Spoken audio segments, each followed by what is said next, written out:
Hello everyone and welcome back to So Kellerific. Today we are back here at Universal Studios Hollywood. I know I said last week was going to be my last update, but I decided to stop by because there are a few updates that I wanted to show you. We have some more Halloween Horror Nights progress, of course some more FanFest progress, and maybe we'll even be able to try some foods. So come along and let's go. Alright, so we just finished riding the studio tour, and of course I was looking for all the Halloween Horror Night updates. The first house is moving rather fast. Last week I showed you that half of it was kind of up, but a lot more of it is being built, and they're even currently working on the facade. So that is so exciting. So there are rumors circulating. Again, these are just rumors, no confirmation. But it does seem as though Scarecrow will be making its return to Halloween Horror Nights, which I am super surprised about, especially because Scarecrow is going to be in Las Vegas for their Horrors Unleashed. So I didn't expect to see it so soon. Honestly, that house was amazing at the time, so maybe as I walk through it, I won't mind the repeat of Scarecrow. Also, I looked at stage 12. I couldn't get a good shot. I wanted to see if there was any house being built there, but it looked kind of empty. But again, I didn't get the best shot. So over there at Courthouse Square, they are adding more for FanFest. There was some signage. They had a car, a music shop. I couldn't see very well, but when I put the footage in, maybe I'll zoom in so we could take a closer look at what it says. And for the final Halloween Horror Night houses, again, I always struggle, but I got the top of the tent. That's all we could see. And then for the one that is rumored to maybe be Poltergeist, again, these are rumored, the facade is moving along rather quickly as well. So those are just the updates from the studio tour this week. So over here in the lower lot is where you're going to be able to find the Dungeons and Dragons First Roll Tavern for FanFest. And they've added a little bit more decor. They have some more banners. So if you're looking for a drink for FanFest, this is one of the locations you could come and grab one. So let's head into Super Nintendo World because, as you know, I'm waiting to see if they have put anything out for Yoshi's Egg Hunt. I just want to see if there's anything. It might be something that they might just bring out for the event and not have set up. And as I'm looking around, I do not see any evidence of any eggs for me to be hunting. So I'm very curious to see how this scavenger egg hunt is gonna work. Maybe we'll see with the employee preview. So this should be the final week for spring break crowds, and here's what the current wait times are looking like. It is busier than like a usual normal weekday, but I think it is a little less busy than last week. But next week we'll see what these crowds will look like once spring break is over. So here is a look at the current Hillside project. Looks a little different. They just added some more like steel beams from the last time we came, and they also have like this crazy machinery out. And in terms of Halloween Horror Night updates, this tent went up last week, but construction has not begun. They have like some wood panels in front, so probably soon, but nothing quite yet. And then I showed you this house on the studio tour, the one that is rumored to maybe be Scarecrow. They're definitely doing a lot of work on the facade, so that one is moving quite fast. So as you know, the Hollywood Drift track is pretty much done, but still, I mean, we don't have concept art. I mean, obviously we know what the track looks like, but we have no idea what the ride vehicles are gonna look like or any of that stuff. They were doing some work at the end of the studio tour. I got a little glimpse. So progress is still moving along here. Well, and they have like this little sample brick over here as well. I wonder if that's like the way the windows are going to be looking. So still a lot of hands on deck over here for Hollywood Drift. It does seem that a lot of the work is happening inside the show building. There are a ton of people in there currently working. So last week I showed you that Cocina Mexicana is taken over by Sanji's Galley, a little one-piece overlay, and now you can actually order the food already. So if you're going to be visiting the park, if there's something you're interested in, make sure to stop over here and I'll show you a quick little overview of the menu. So they have a ton of different options for you to choose from. They have like concha, they have chicken adobo, meat on the bone, nachos. I do want to try an item, but I do think Mel's Diner is also selling food today, and they're Back to the Future theme. So let's go see what they have, and hopefully we could try something for FanFest a little early. So we have a little bit of updates here for Star Trek Red Alert. Look at this exit. It has like a nice like red curtain, and then of course whenever they have something in here, they have to bring out a banner, and this is what this one looks like. It just says Star Trek Red Alert. Over here at Mel's Diner is where you can find some specialty foods, and these are themed to Back to the Future. And here is a look at the menu and some of the items that you can find over here at Mel's Diner. I want to give you a little overview, so in case you're planning to come during the day or even FanFest, you could plan And these are the 2 dessert options that you can find here. So we are trying our first specialty foods. Like I mentioned, it is at Mal's Diner. So for our main entree,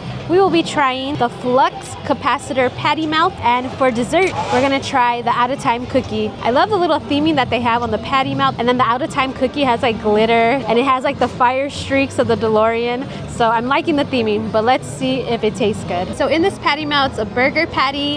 It has grilled onions and like that Thousand Island sauce. So overall, that patty melt was enjoyable. I wish the grilled onions were grilled a little more. They were a little light for me, but the flavor was nice. The bread was toasted, buttery, so I definitely did enjoy it. I was a little worried. I'm not like the biggest fan of the Mal's Diner food, but that one was a good option. So the Out of Time cookie is a chocolate cookie with Whopper pieces. Let me tell you, we're cutting through this. It is pretty hard.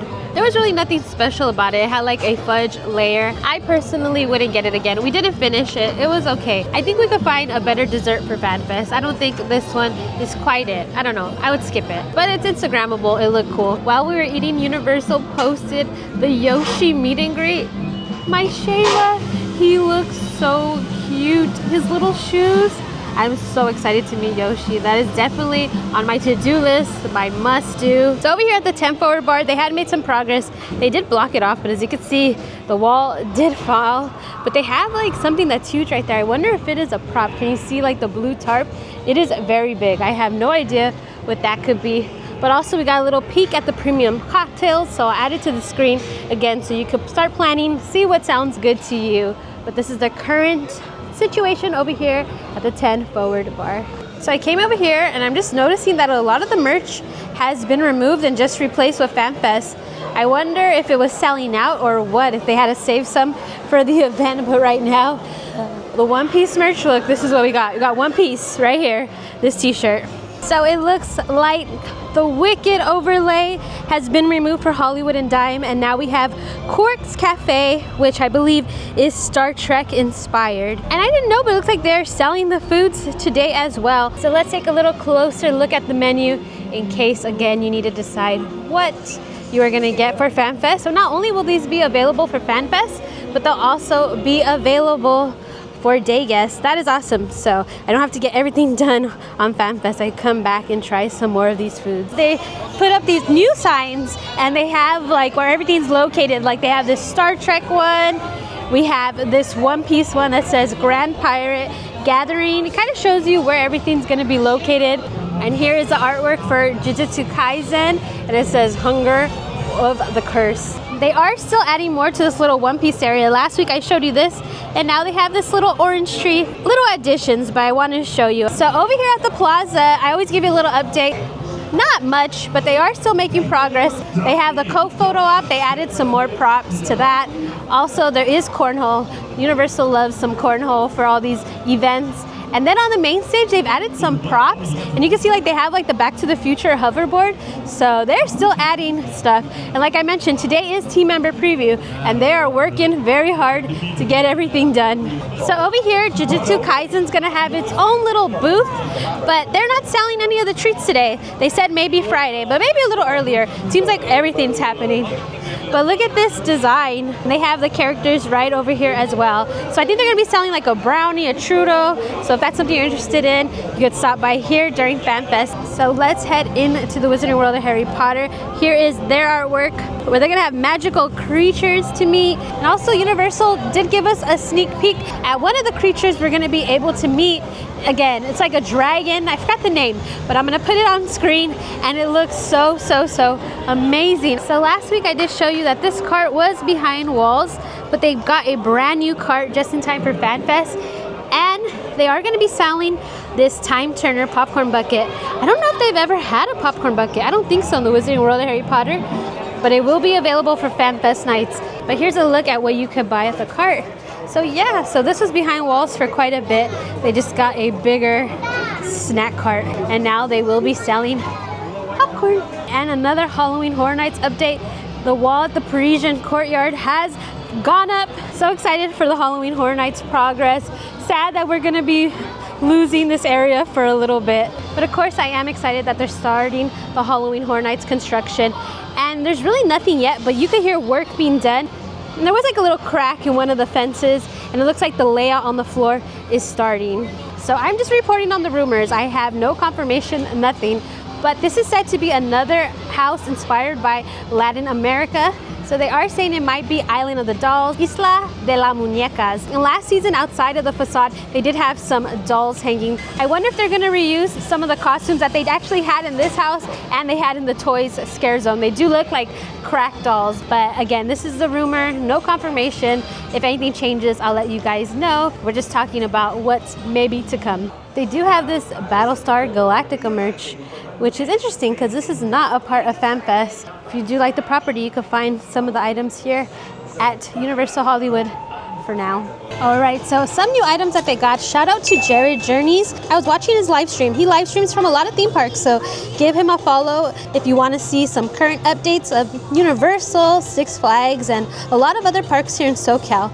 But he showed that they got these in, and these are so cute. So we have the yellow Yoshi. They have the pink Yoshi, which I think this one is so adorable. I'm definitely going to be picking this one up. And of course, I always had regular Yoshi. So those were the park updates, but now let's head into CityWalk just see if there's anything new we could find there. So last week, I was wondering when they're going to change out the wraps here. It was SNL 50th, and the day after they changed them for FanFest. So we got some pretty cool wraps, really nice promotion. We got the Back to the Future with the DeLorean. We have One Piece, Jujutsu Kaisen, Star Trek, Harry Potter, Yoshi, and Dungeons & Dragons. Just everything that you will be able to find and experience here at FanFest. Also, the line store walls have gone down. I have never caught this with the screen on. Everyone has shown like the screen working, but every time I come, it is off. But this is gonna be opening April 25th. Again, the same day as FanFest, but like you get a little peek in. All right, everyone, so that was our final update for sure for Universal FanFest. Friday is the start of the event, so I'm so excited. Make sure to subscribe if you guys want to see a full overview of that whole event and what FanFest has to offer. All right, but for now, don't forget to hit that notification bell, hit that subscribe button because we're gonna have more videos coming soon. Until next time, bye guys.